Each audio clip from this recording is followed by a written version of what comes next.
ici. Je sais pas si tu veux venir voir.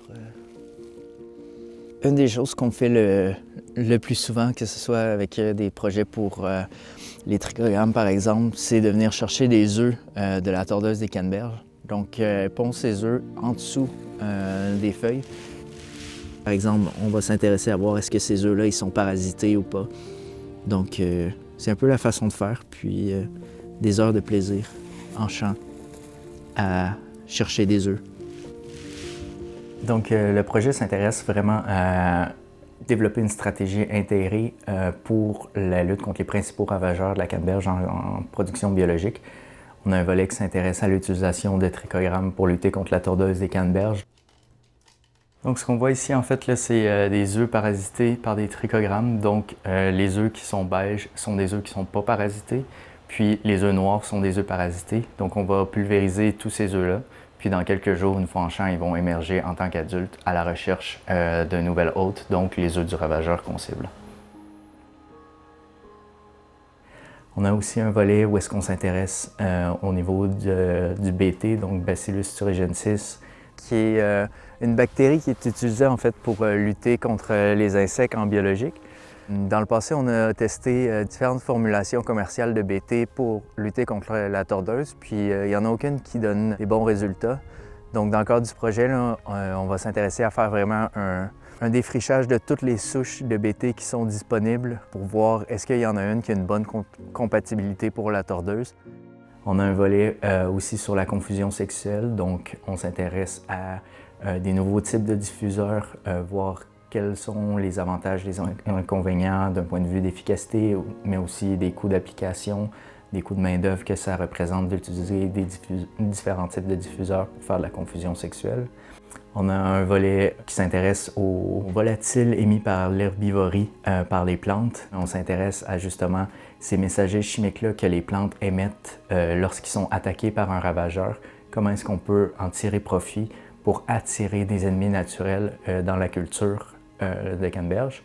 Donc, trouver la bonne balance entre efficacité et économique pour avoir vraiment une stratégie qui soit adoptable pour les producteurs. Donc, on n'a pas de ferme de recherche, de ferme expérimentale. Tous nos projets sont faits chez les producteurs, puis avec le producteur qui est vraiment au centre de notre approche, puis est impliqué dans la mise en place des dispositifs puis des expériences.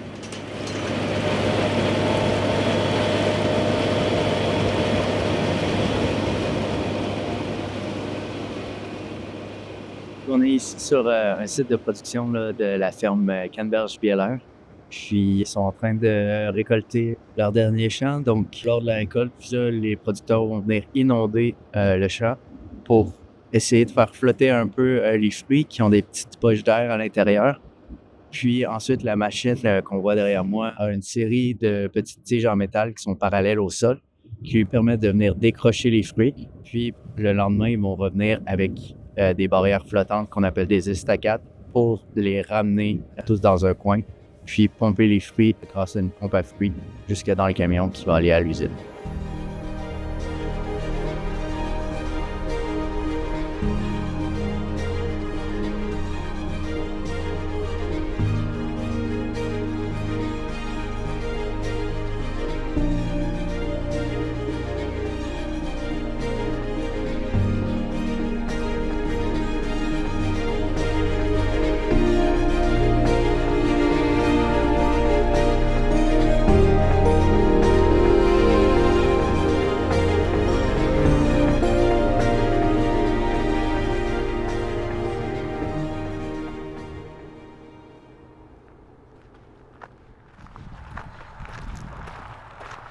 Donc, le Canada est le deuxième producteur mondial avec à peu près 40 quelques % de la production. Puis le Québec, parmi les 40 quelques % du monde, produit 60 % de la production canadienne. Puis en fait, au Québec, ce qui nous distingue, c'est qu'on a une très grande proportion là, de production biologique. Donc, si on retrouve de la canneberge biologique à l'autre bout du monde, probablement que ça vient du Québec. Bien, pour nous, la production biologique est très difficile dans les dernières années. On est parti avec à peu près 700 acres de culture biologique en 2021. Puis maintenant, on est autour de 400. parce qu'on n'était pas capable de justement subvenir, dans le fond, au bon rendement de la production puis d'aller chercher du profit. On a besoin de plus d'outils. Puis ces outils-là, bien, c'est grâce à la recherche qu'on va aller les chercher. Fait que c'était vraiment une nécessité d'aller pousser pour des outils qui sont plus durables pour la culture, là, pour nous.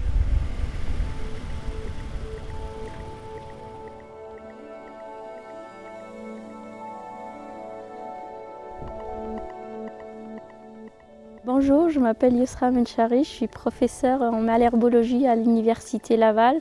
Je travaille principalement sur la résistance aux herbicides, mais je travaille aussi pour essayer de développer de nouvelles stratégies de désherbage pour réduire l'utilisation des herbicides. Donc on essaye de développer de nouvelles techniques en camberge biologique pour trouver d'autres alternatives de désherbage. Donc là, ce qu'on voit ici, c'est la culture qui est envahie par la mauvaise herbe, qui est le carex ici. Donc là, on voit que la partie aérienne, elle est morte actuellement. Les mauvaises herbes sont un vrai problème en agriculture d'une manière générale et comme vous voyez ici sur les canneberges, parce qu'ils compétitionnent pour l'eau, la lumière, les éléments minéraux, etc. Donc là, comme vous voyez, c'est une forte infestation, donc il y a une très forte compétition pour l'espace, donc ce qui fait qu'on va avoir une réduction du rendement à la fin. Ce que vous voyez là, c'est qu'on a 19 cultivars différents que nous allons mis en place. Et dans ce projet-là, ce qui nous intéresse particulièrement, c'est de voir la rapidité de plantation de chaque cultivar. Comme vous voyez, donc là, ici, on a deux cultivars différents. Donc si on regarde à droite, donc là, on voit que c'est un cultivar qui ne couvre pas complètement le sol. Donc on va avoir des espaces qui sont nus. Et c'est ce qui va être propice pour le développement des mauvaises herbes. C'est-à-dire que les mauvaises herbes, elles vont profiter de ces parties nues pour s'installer. Donc contrairement à ce cultivar-là, où on va observer que ça couvre bien le sol. Donc ce qui fait que ça va être un cultivar qui va être probablement plus compétitif vis-à-vis des mauvaises herbes. Les biostimulants que nous allons tester dans ce projet-là, en fait, ils ne vont pas avoir un effet direct sur les mauvaises herbes, mais plutôt ils vont stimuler la culture. Donc comme je vous ai dit, les 2 premières années, c'est les 2 années qui sont critiques pour le développement des mauvaises herbes. Donc l'idée, c'est de stimuler la culture pour être plus compétitif vis-à-vis des mauvaises herbes. Ce qu'on regarde particulièrement, c'est de trouver des cultivars qui sont plus adaptés à la région et qui vont s'installer, s'implanter plus rapidement, qui vont avoir une meilleure compétition vis-à-vis des mauvaises herbes. Nous allons aussi chercher un optimal pour la densité de plantation pour avoir un meilleur investissement en termes économiques. La production biologique au Québec est très importante. Cependant, les producteurs font face à des défis de changement climatique qui nous apportent des nouveaux enjeux. Tous ces projets-là amènent des nouvelles connaissances basées sur des faits scientifiques. Et les producteurs, c'est des innovateurs. Alors, ils sont prêts à intégrer des nouvelles façons de faire. Faut aussi de plus en plus, les producteurs sont sensibilisés au fait qu'il faut diminuer l'empreinte de notre culture sur l'environnement. De pouvoir travailler de concert directement avec les chercheurs, ça nous force à toujours être proactifs, toujours être curieux. Puis les chercheurs aussi, vu qu'on est tellement en relation, c'est nous qui voient les choses au champ. Puis eux, bien, c'est eux qui ont les connaissances pour venir nous dire oui, vous avez raison ou non, parce que des fois, en tant que producteur, on peut faire des fausses conclusions, on s'emporte. Oui, il y a certaines méthodes qui sont très près de la commercialisation parce que on les a travaillées par le passé, puis le projet en cours nous permet juste de terminer les dernières étapes. Cependant, on a des volets qui sont un petit peu plus exploratoires, là. On risque d'en avoir une meilleure idée à la fin du projet, mais ça ne sera pas nécessairement adoptable par les producteurs.